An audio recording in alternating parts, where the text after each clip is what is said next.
ఇవాళ ఇంతమంది ప్రబోధకులు తెల్లవారు లేస్తే చెప్పేవాడు డల్లాసులో డ్యాన్సులు చేస్తున్నాడు ఒక ఆయన, డల్లాసుల్లో డ్యాన్సులు చేస్తూ కోలాటం చేస్తున్నాడు ఇంకో ఆయన, న్యూజెర్సీలోనే శివభక్తి తత్వాన్ని చెప్తున్నాడు ఇంకో ఆయన. అందరూ అమెరికాని పట్టుకొని హిందూ తత్వాన్ని అమెరికాలో వ్యాప్తి చేస్తున్నారు, ఇక్కడ గోవధ చేస్తున్నా మౌనంగా బతుకుతున్నారు. వీళ్ళందరినీ ఏం చేయాలి, ఏమని ఆలోచించాలి మనం? వీళ్ళని గురువులు అనాలా, సమాజానికి బరువులు అనాలా? ఏమనాలి? గురువులు కాదు, వీళ్ళు అంతా బరువులే. ఈ బరువును దించుదాం, గోమాతను పెంచుదాం. ఈ బరువుల్ని దించుదాం, గోమాతను పెంచుదాం, గోభారతాన్ని తయారు చేద్దాం.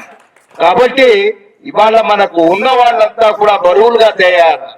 రాజకీయ నాయకుడి యొక్క జీవితం 5 సంవత్సరాలే. ఇవాళ దీనిలో ఉంటాడు, దేనిలో ఉంటాడో తెలియదు.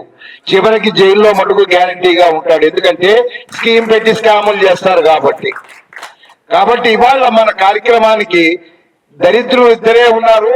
మన్ని ధర్మం వైపు ధర్మం అని చెప్పి గోధర్మాన్ని మరిపింపజేసి, అంటే భక్తిని టన్నులుగా మనకు అందించి జ్ఞానాన్ని ఇంత కూడా ఇవ్వని ఈ ప్రబోధకులు ఎవరున్నారో వాళ్ళందరూ, వాడు జగద్గురువులైనా సరే, పీఠాధిపతులైనా సరే, సందులో ఉండే ఉపపతులైనా సరే, వీళ్ళందరూ కూడా ధర్మానికి, సనాతన ధర్మానికి మూలమైన గోవుకి గ్లాని కలిగిస్తున్నారు. కాబట్టి వీళ్ళందరూ కూడా మనకి బరువే.